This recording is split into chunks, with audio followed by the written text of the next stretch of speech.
ECSI fans, you want to revolutionize your sports investing habits? Allow me to tell you about WagerWire. WagerWire is an app that helps you become a superior bettor by allowing you to sync all your sports books and track all your bets in one place. See your current action, your betting history, and stats. You could also sign up for sports books and collect bonus offers. Follow them at WagerWire on X, as it's the best account on the platform. Head to App Store or Play Store now and search WagerWire and download the app.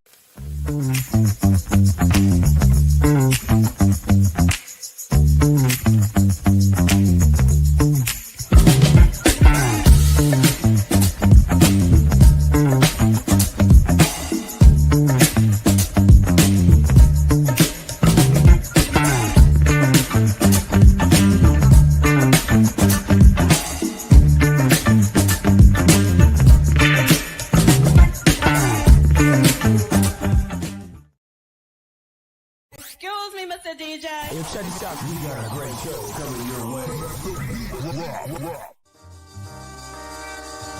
From the ECSI Sports Studios, the #1 sports information program in America, the Breakfast Bankroll, with your host, the sports broker, Jeff Dawson.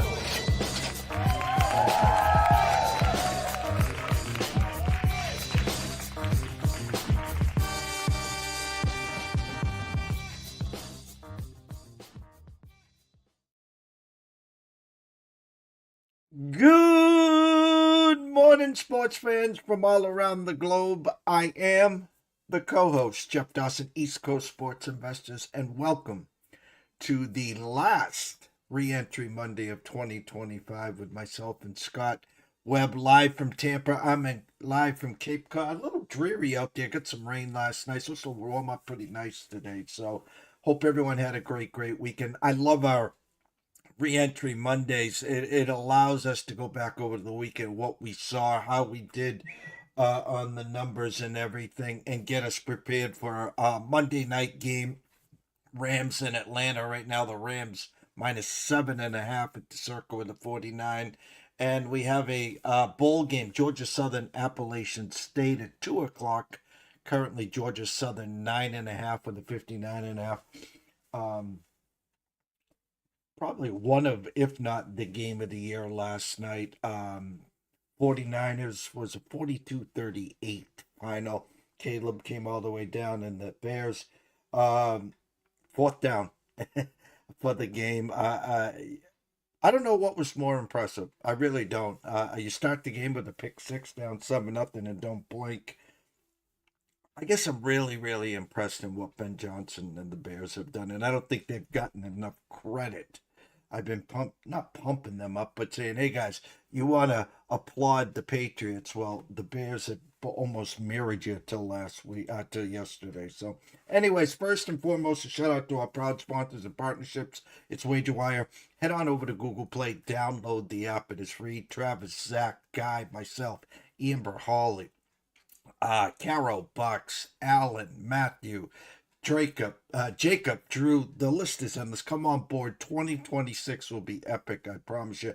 And of course, AtlantaSteaksAndSeafood.com. Terry Smith on Facebook, go follow him. Terry, I absolutely crushed dinner on Christmas thanks to you. I had 2 big primes. I had 2 filet mignons. We put the grill up.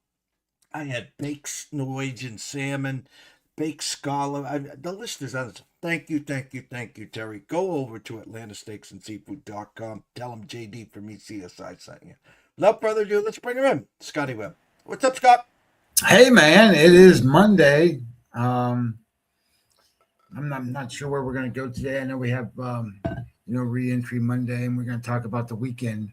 However, we got college playoff games starting Wednesday. So I've got all that stuff ready to break down. But I would also say that I did make bets on tonight, both games today. I did make bets on them. So we can talk about that too.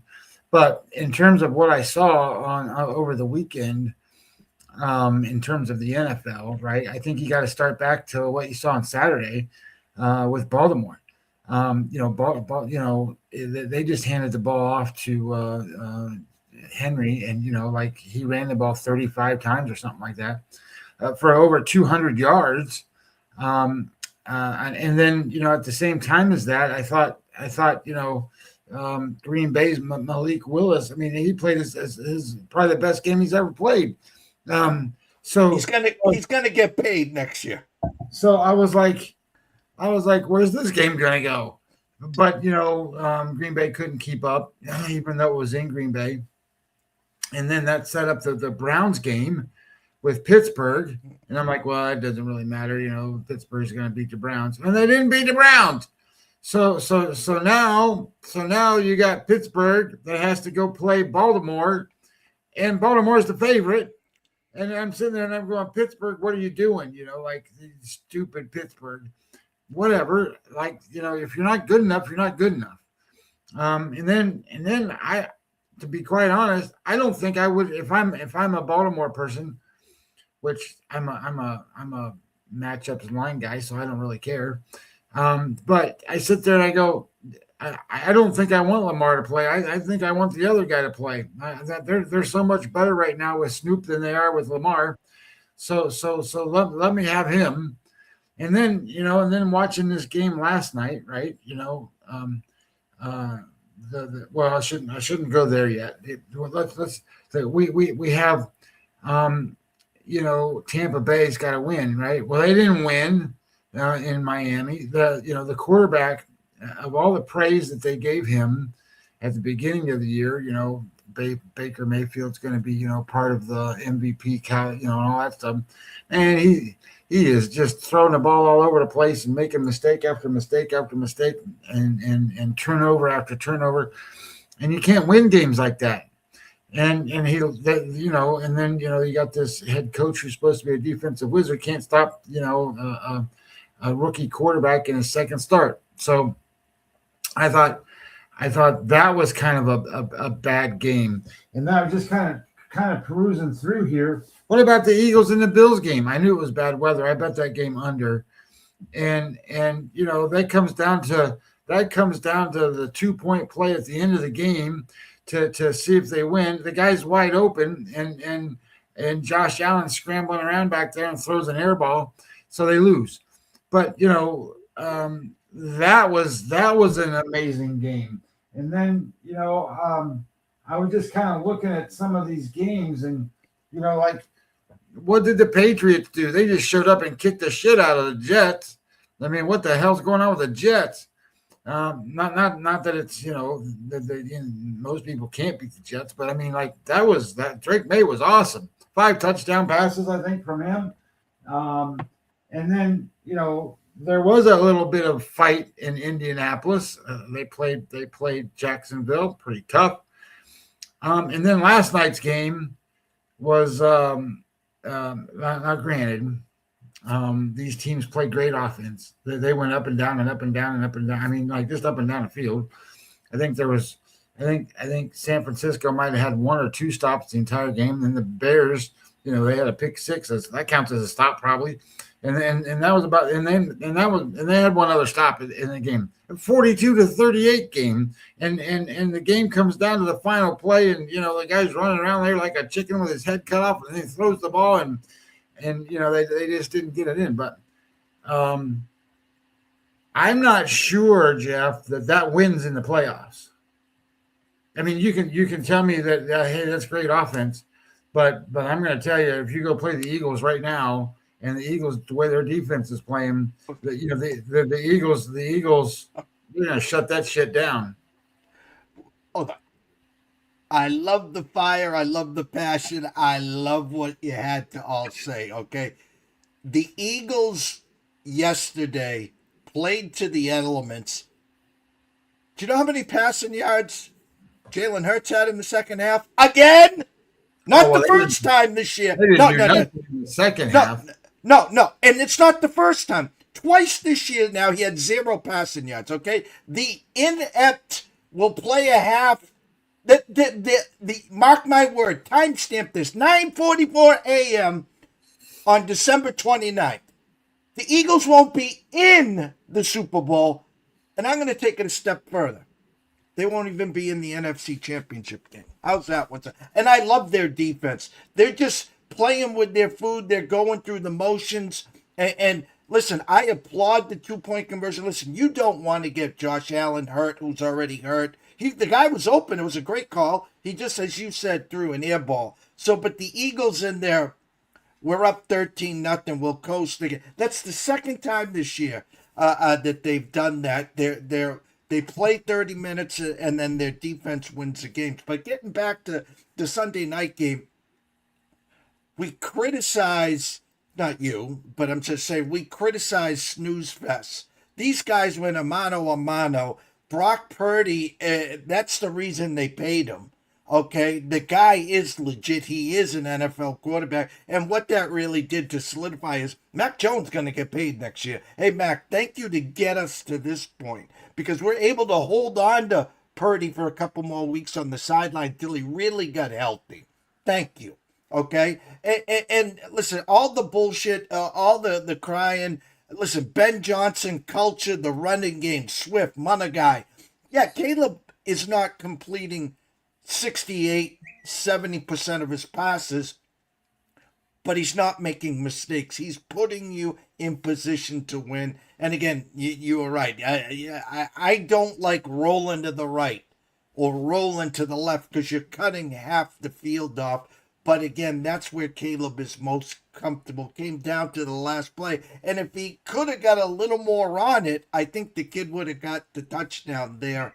But in general, for the NFL, they got what they want.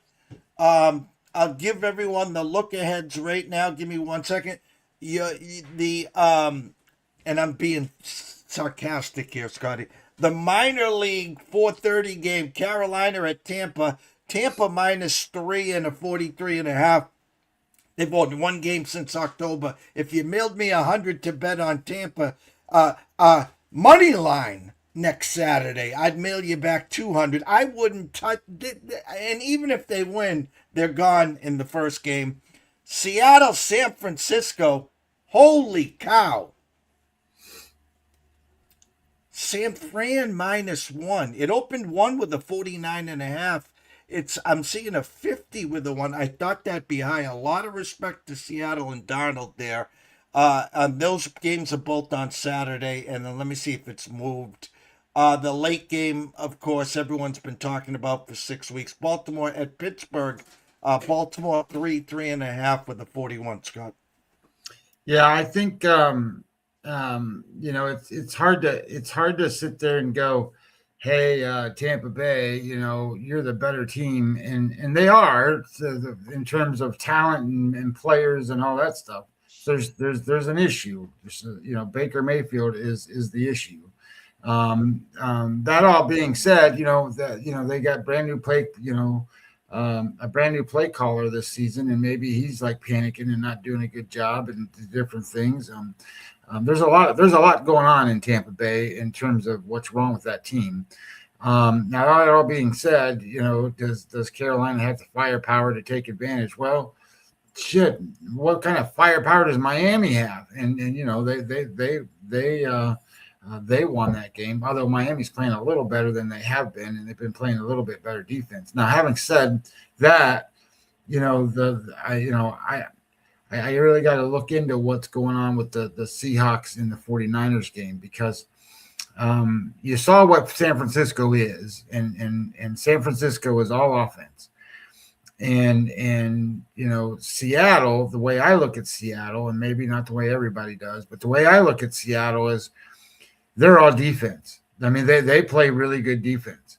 And the fact of the matter is, what does that matchup look like? And how does it portray out? If it's a home game for San Francisco, just thinking it out loud, not even looking at anything and stuff, I'm way more inclined to say I would rather bet Brock Purdy than I would rather bet the crazy ass Darnold in a big game.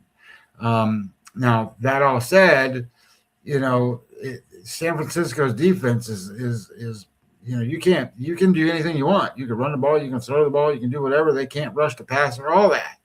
So maybe that allows the Seattle offense to keep up. And how many points can San Francisco go with? And they lost their left tackle last night. So if their left tackle doesn't play in this game, Williams, if he doesn't play, that's a big loss for them. So that in terms of health and that kind of stuff, I think is important. However, I will say they will be extremely, extremely motivated to win that game. And the reason I say that is they win that game, and just like you talked about and they were talking about on TV last night all the time, they got a home game throughout the playoffs all the way into the Super Bowl, because that's where the Super Bowl's at. So that is a advantage that is beyond the other teams by far. So I think that gives them a superior motivational edge that of all the teams. Now, having said some of these things, we talked about the Eagles and how goofy they are and what kind of team they are. Look, when they get into the playoffs, they have some favorable situations. They're going to win their division, so they're going to have a home game. And the way it sets up right now, the Rams have to go there. Well, we've seen that a couple times, and the Rams can't beat them there. Haven't beat them yet there. And, if it's cold and it's all that stuff, I think that takes one of those great teams out if it happens that way. So there's also other playoff implications that kind of come around and different things based on who wins and loses these games coming up. But where it's possible that the Rams wouldn't play them, they would play somebody else. So we'll see how all that turns out, because I think that's going to be vitally important to how we handicap who's coming out of these divisions, is who's playing where and who's playing who, because some of these teams are getting hot. And some of them are kind of, just hanging on. You don't want to, like you said, no matter who whether wins, Carolina or Tampa Bay, neither one of those teams are going to go any very far. But they're going to play at home. But they're going to play one of these wild card teams that are really good. Like maybe Seattle comes in here and beats the crap out of Tampa Bay or something like that. I'm just making it up. But the point being is I think as we kind of look at where these things fold out, those playoff home games are going to be significant advantages coming up here in the NFL, and we need to really factor in some of that when we look at this week's numbers. One of the lines that really surprised me. Is look at Minnesota Green Bay's number. Minnesota's not very good, but they're almost a touchdown favorite in that game. I'm like, wait a minute, they're a touchdown favorite.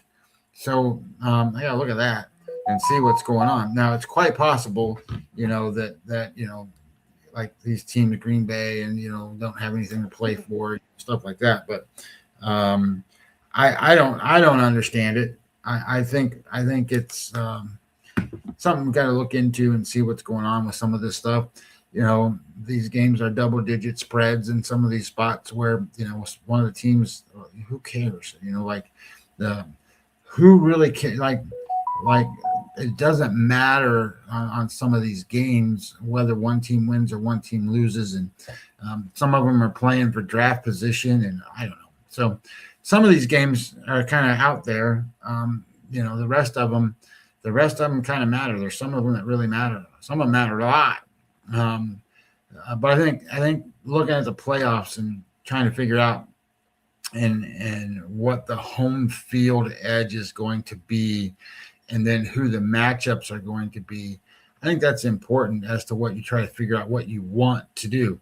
Now, like tonight's game, for example, I don't know how many people really realize this, but if the Atlanta Falcons were to go in and win this game, they have a chance to make the playoffs. And we've been like sitting there going, no. Well, if they win tonight, they have a chance. So Now I didn't bet it that way, but the point being is that there's a possibility of those things. So it's kind of weird how all of this stuff plays out for all these games. But I think, once I started digging into this, the Rams really want to win this game, and the Rams really want to win their next game, because the Rams really want to move up one spot so they don't have to go play the Eagles. And why would you want to go play the Eagles in Philadelphia? That's not really what you want to do. You'd rather come down here and play, Tampa Bay or something. So as it kind of plays out, I think there's a lot of motivation, even in tonight's game. So we'll see what that kind of looks like.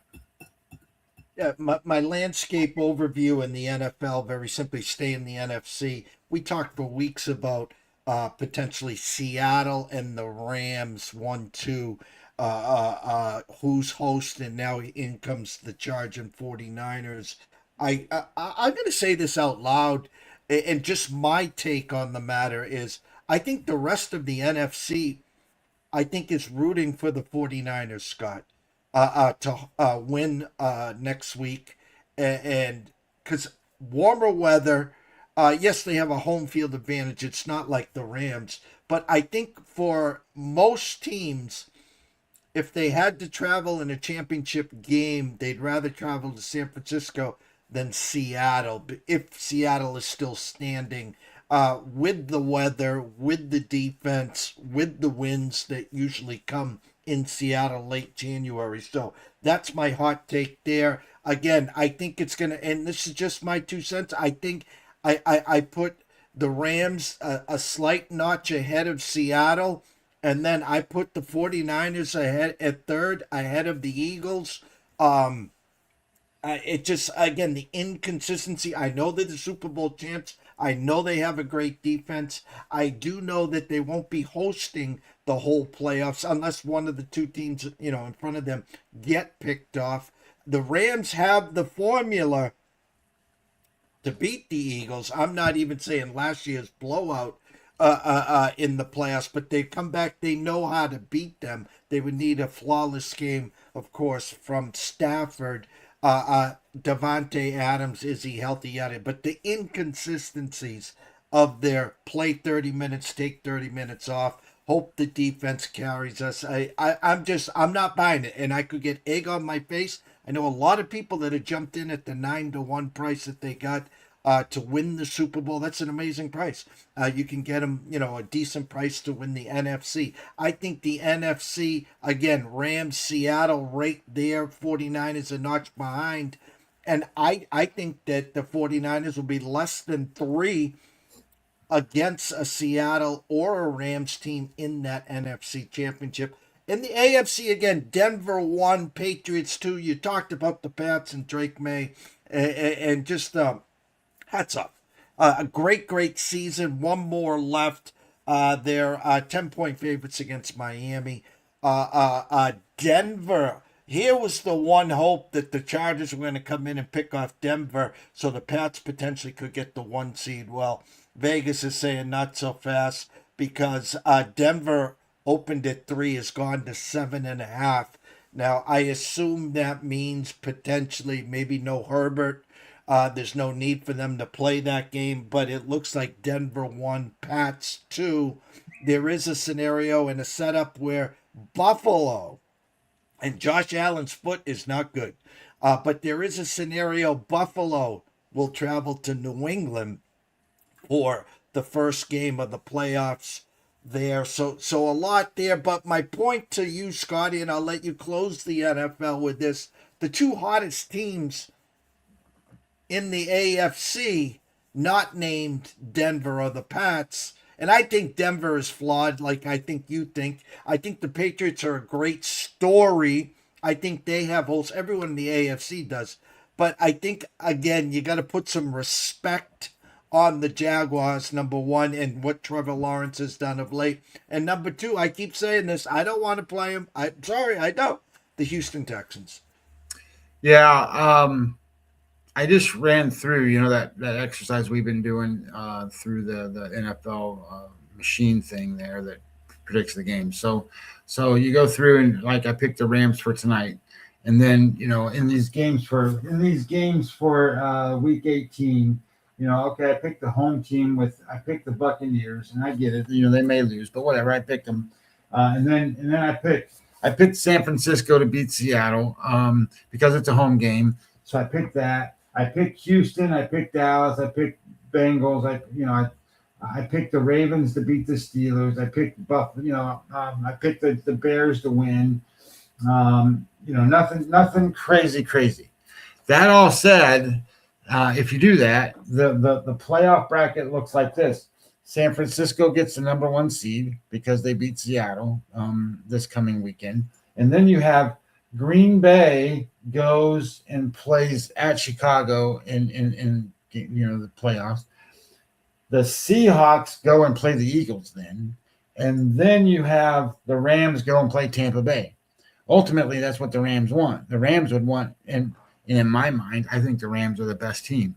So I sit here and I go, I would want that. I would want to bet that. I would want to bet the Rams. But the point being is the Rams then would go play them. And then in the AFC, you got the Broncos number 1 seed, and then the Chargers go play New England. That's good for New England. And then you have Buffalo goes and plays Jacksonville. I'm not so sure that's good for Jacksonville. And then you have Houston goes and plays Baltimore. I'm good with Houston in those games. So, it's interesting how some of that works out. But in the NFC, you really, really, really want the home games. And the Rams in terms of matchups, I think if they could get this to play out the way I just did it, that would be perfect for the Rams. And that means the Rams win tonight and they win next week. And the Rams play the Cardinals. And I think that would work out good for them. The difference would be then is that San Francisco needs to win against Seattle. And then that changes all that stuff around. And then Green Bay, what's Green Bay? The only thing I did here was Green Bay plays at Minnesota, and I looked at the spread, right? The spread is a touchdown almost for Minnesota. So I'm like, what the hell is going on in that game? So I'm like, all right, well, we'll just say Minnesota wins. So if Minnesota beats Green Bay, then that's kind of how it works out. Green Bay's got to go play Chicago. I don't think Green Bay's going to be afraid of Chicago. They already played them twice. But they're going to have to play a really good game, and they're going to need, Love to be healthy. And that line kind of tells me that Love might not play in that game against the Bear, or against who they play this week, against Minnesota. So I think that kind of sets that up. But so they might not be afraid to go play them there. And just because it's a divisional game. And if all that kind of works out that way, who gets screwed is Seattle, because Seattle played such a great game, such a great season. And theoretically they lose this game coming up to San Francisco and then become the 5th seed and got to go play Philadelphia in Philadelphia.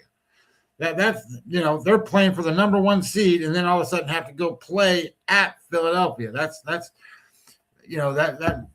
mean, I get it. That's how it all works out. But at the same time as that, that they get screwed the most. I mean, I don't know how else other than to say it. That would be, that would be bad. But whatever. I mean, San Francisco's got it set up for them to be right there. However picture perfect it could be, all the way through the Super Bowl, and people got to go out there to beat them. And they don't have the greatest home field edge, but at the same time, they don't got to go play in the cold, which is kind of the whole thing. They don't have to go play on the East Coast. So be interesting to see how it all works out and how things kind of fill out and kind of go. But it's one day at a time, one game at a time. And we got a lot of football before we get there. And, as far as I'm concerned, as some of these games come around and some stuff happens, those are going to be, this is going to be a pretty good weekend for football. And as not necessarily today, but as the games kind of progress, they're going to get better, and we're going to see some pretty good stuff coming up. As for our sheet, it's kind of comical. You know, we talked about Oh, we're not good. We talk about closing line value. We talk about these numbers have been up for a long, long time. Our pool is done by Jeff Sargent, USA Today. The numbers are, you find value, you find edges, you use AI, yada yada yada. You start 4-1, and the funny is, I'm just going over it. Pitt was a no-show against East Carolina.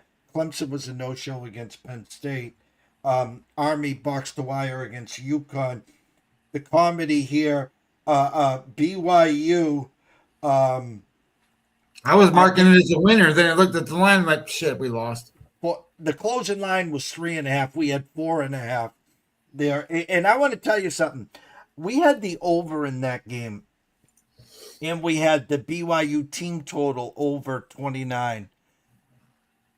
Something happened in that game that is physically impossible to happen. And that is, there were 5 possessions, 4 inside the 10, first and goal, and 1 inside the 20. And they got 3 points combined. 5 possessions, 4 first and goal inside the 10, and 1 inside the 20, and they got 3 points. And so I'm talking out loud to the ETSI VIPs there. And then, of course, the back door is so wide open. North Texas dominated San Diego State, and as you know, they come down and get a touchdown late. On the last play of the game. Last play of the game there. And then for us here, I gave out Houston money line. I liked Houston. We had Houston. And on the paper, again, 3.5. And it lands on 3 there. And so the funny is, the guy that plays all the favorites, we got our first underdog in. That was Virginia against Missouri. So we need Iowa to come in and knock him out. And that doesn't matter, so we'll knock him out. But anyways, the bowl games, 1 tonight, and the NFL. Stage is yours. You want to talk about some sides and leans that you have on both those games? Yeah, let's do them in time order, right? So time order will be 2:00 today. You have a bowl game. The bowl game is where's my stuff at over here? There we go. The bowl game today is the Birmingham Bowl. You have Georgia Southern against Appalachian State. Now, this game opened as Appalachian or Georgia Southern minus 2.5, 59. It went up and now it's up to 8.5. So let's talk first of all. The number is 8.5. Well, on the betting current number, numbers like when I ran it through the AI, the number was minus 7.5. So it went from 2.5 to 7.5, moved through the 7. The 7's the key number here. Well, I already went through 3, then it went through 7, and it's at 7.5. Now the number is 8.5. So when you sit there and you go, well, it's 8.5, I'm following steam here. Well, you're not really following steam. You're following information. The information on this game, and if I can get to where I'm at here, let me go to over here, bump, and close that out so I can get to what I want. All right, so here's the information that you got to know in this game. So first of all, Georgia Southern is a running football team. They like to run the ball. And Appalachian State, they haven't been very good most of the season. And in this game, this is a rematch. They played earlier in the year, and earlier in the year, Georgia Southern won the game 25-23. Close game. But in this case, the Appalachian State quarterback, A.J. Swan, he was the quarterback at the beginning. He lost his job to a guy named J.J. Cole. Well, the guy, A.J. Swan, he's transfer portal. He's out. He's the guy that was there. He's gone. And then the guy who took over for him, J.J. Cole, well, guess what? He opted out too. He's gone. So both starting quarterbacks, they're not playing. And then their starting safety, the starting wide receiver, the starting quarterback, the starting defensive tackle, their starting linebacker, an edge rusher, an offensive tackle, a defensive tackle, all not playing. They're all not playing. Appalachian State has lost almost, 50% of the guys that played for them. They're not going to play. So it's going to be one of these scenarios where Georgia Southern's going to be relatively happy. They're not happy, healthy. They're going to have their players, and Appalachian State's a nightmare.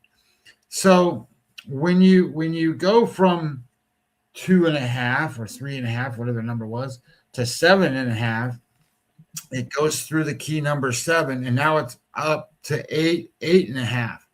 The next key number, guys, is 10. So 8.5 is a dead number. You're not chasing the steam here, and you don't have to worry as much about the number being above 7. So the AI, I reran it again this morning, and it's like 35-14 kind of game where you're looking at, Appalachian State having a real struggle to stay up in this game. Now, having said all of those things I just said, what I would tell you to do, and what I did is I just bet a regular unit on the game. I didn't bet it higher. I didn't bet it lower. I don't like to bet these games. I don't like to bet these small conference games very much because, to be truth be told, these guys are starters. They've played a long time, but how much variance in terms of the guy behind them is there? There's only a certain amount of quality of play in this division that you're going to get. So the guy who replaces them isn't going to be dramatically different than the guy that was there. So I don't think they're just going to be a lack of experience and that kind of stuff. But I think that kind of matters, right? So I think Georgia Southern is the right side in this game. I didn't do anything with the total and all that stuff. It's a high total, right? 60 something. Isn't that what it is? It's gone back and forth. Currently live right now, I got it at 58.5. Yeah. Yeah. So I think there's going to be some points. I don't know really how many points that Appalachian State's going to come up with a true freshman quarterback going to play, and maybe he's good. I don't know. But I'm betting against the idea that he's going to come in there and be really good in a bowl game. So that's my opinion on that game. I bet the game. I don't know if you've got an opinion or disagree with what I said or anything, but there you go. No, I was trying to find some key numbers in the team total for Georgia Southern side. I like a first half over 14.5. There could be some 16.5. I think they get to at least 17 or better there. So yeah, look at the number now. Look at the number now. It's 9.5. What's that, Georgia Southern? Yeah, and it's actually 10. It's going to be knocking across the pond. You need to get in on that number before it gets to 10. Yeah, I'm not going to tell you to bet it at 10. Get in on it before 10. Get it at 9.5 there. So again, some first half team total overs for Georgia Southern. The full game total is kind of sneaky. I would have respected a 31.5, but they're giving you the juice play. Actually, there's a 34.5. The consensus is 30.5. So I'm going to say if you get your team total over the 31.5, shop around there. I like that as well. My AI comes up 35-14. Yeah. DraftKings has got a 34.5 at plus 105 to the over. There are some 30.5s. So again, I think your consensus will be 31.5. So I like the team total over 31.5. Full game, I like it first half over 14.5 or 16.5. What do you get it there on that one? So Rams Atlanta. Yeah, this one I wasn't really thinking about playing, to be honest. And then obviously I run it through the numbers this morning, and I come back to this, and this was the interesting thing to me. Well, I guess it wasn't interesting. I guess I just didn't realize it. So I'm here's the Rams results in the last couple of games. And I'm just going to go with how many points they scored. The Rams scored 37. Now that's 37 against Seattle in Seattle. So Seattle's a good defense. So they scored 37. They scored 41 against Detroit. They scored 45. They scored 28. Then they scored 34. Then the other game they played against Seattle, they scored 21. And then they scored 42, 34, 35. So they're scoring 30 to 40 points. And they scored 40 or more points in I don't know, 3 of the last 5 games, 3 of the last 6 games. So they're going to score points. So I started thinking about it, and when the outcome came from what my AI gave me, I was like, wait a minute. Now let's look at this again. The AI goes 30 to 20 Rams, and then I started thinking, well, that might be relatively close to being right. 30 points is not too far-fetched from what they can score, and I think that's a conservative 30.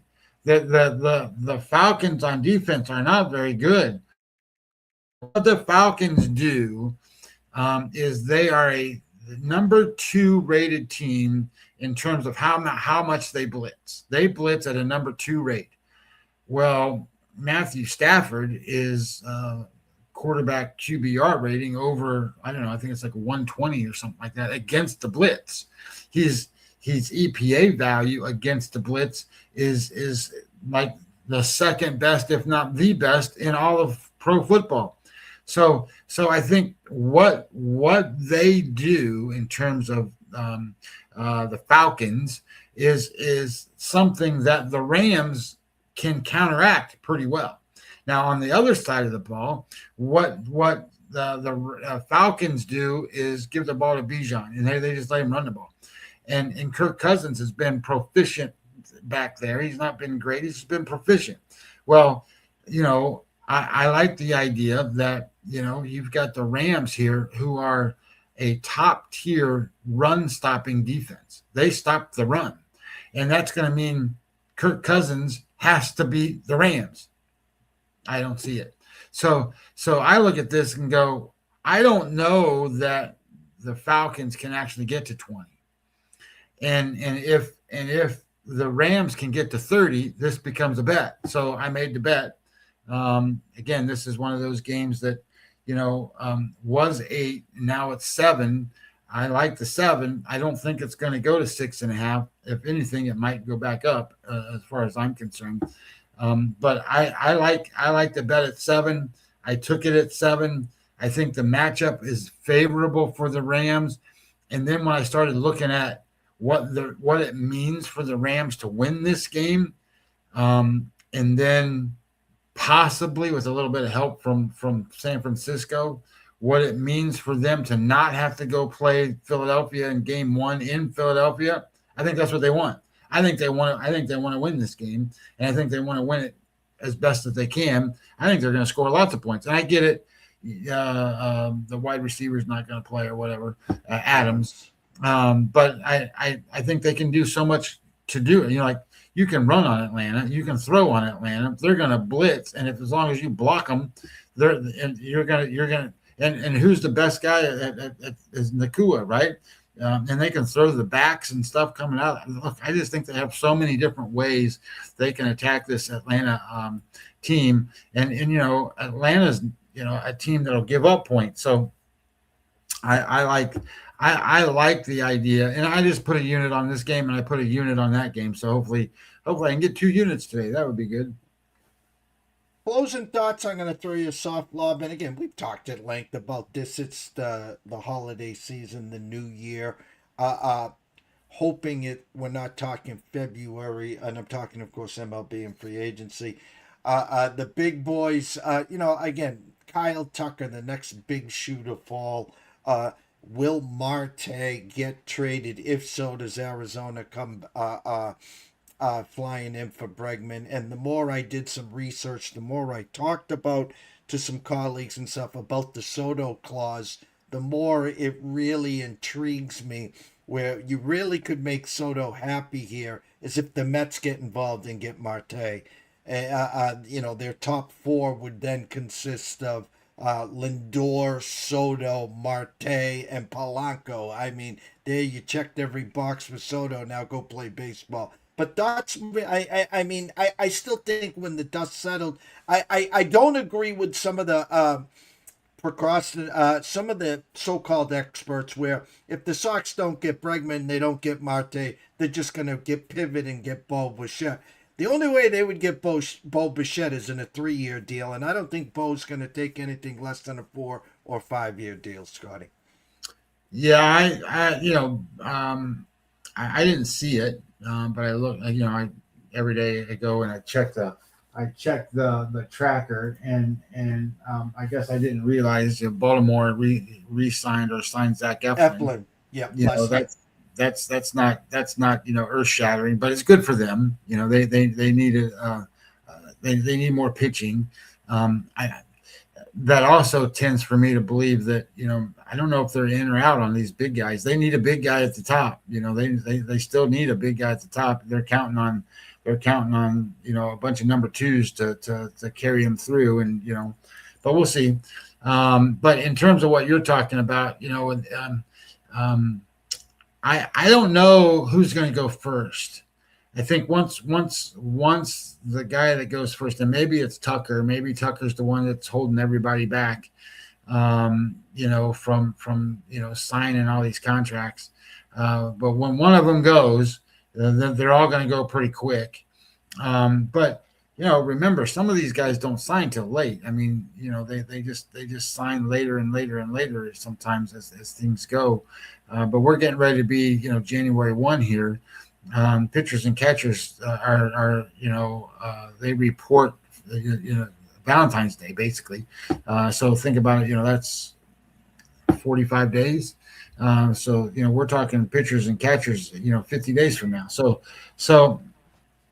and then these guys got to come in and start playing for whatever they're going to do for the WBC.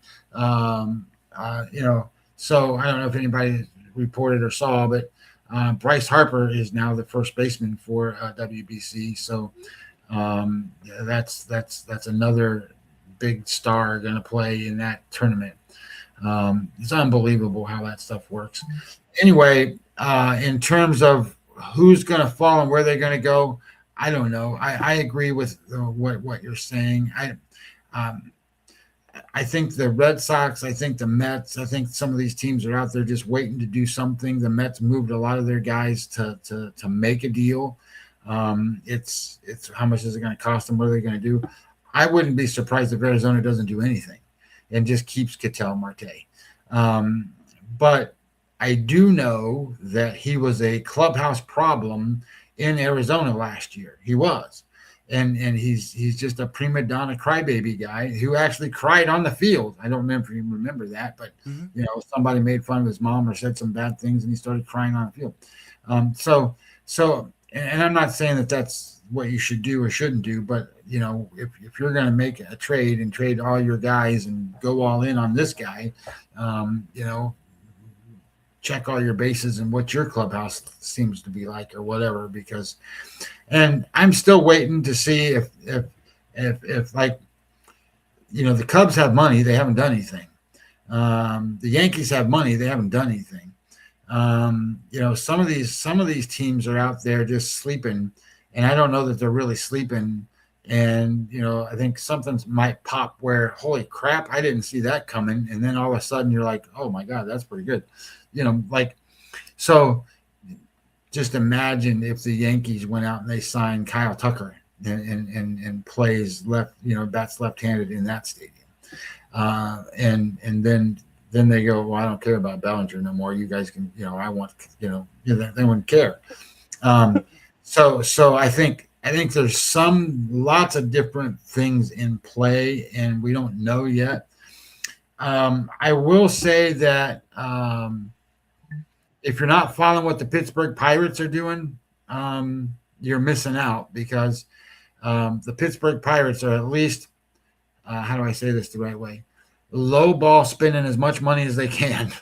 They're out there getting guys and they're changing the dynamics of their team. And of all the teams that, and we talked about this, or I've talked about this anyway, the National League Central is a winnable division for any of these teams. And Pittsburgh's got the pitching to do it. They just didn't have the offense. Well, go look at their offense now. They just signed that guy from Japan and some other stuff.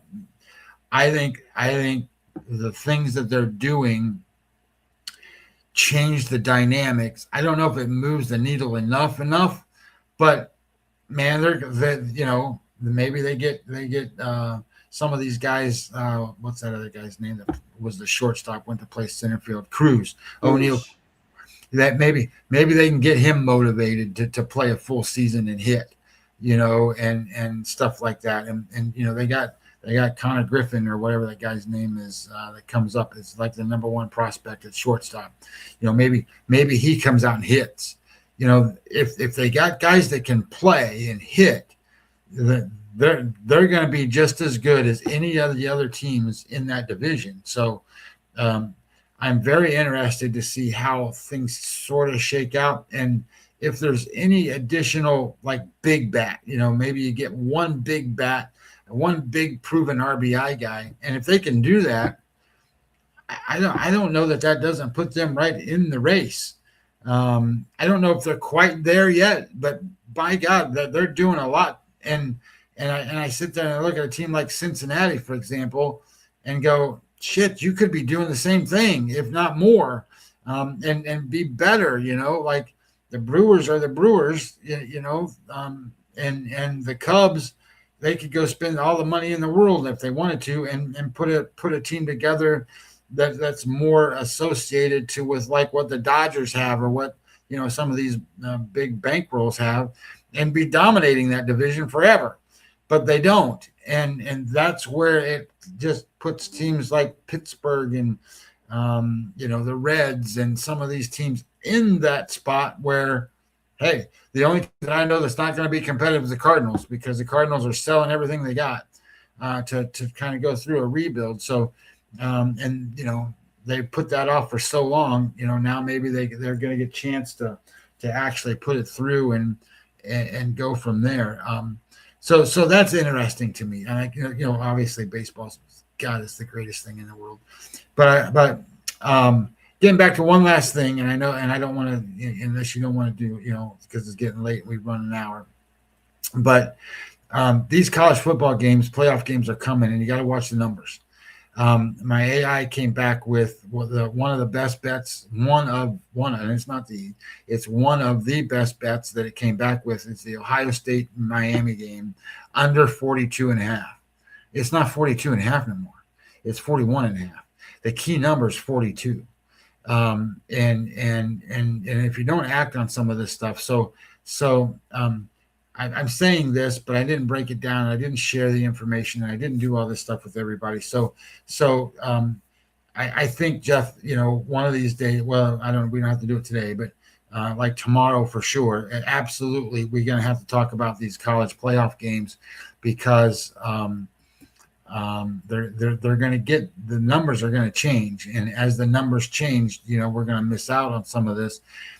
And it's not the biggest thing in the world, but think about that game. Ohio State has potential where they can score a whole bunch of points. So if we're looking at it from a defensive slugfest kind of battle, every half point matters. And, if you can still get 42, you can still get 42.5. Great. I'm just saying profit X is at 41.5. So anyway, as we're looking at different things, and the other thing I'm going to talk about in these games is money line. And I'm going to talk about money line value and what that is and how brave are you and what you can do and what you can't do. Because if you have a way to go and say, this team is got an 80 some percent chance to win a game. What does that look like on a money line? And then what's the money line providing from the book to you? And where's your value at? Well, I'm going to sound like Steve Fezzik, I guess. But when you sit there and you go, the money line, for example, is like on Ohio State is minus 330, 320 at ProfitX. I know it's 350, 360 at other places. What it really should be is more like minus 500.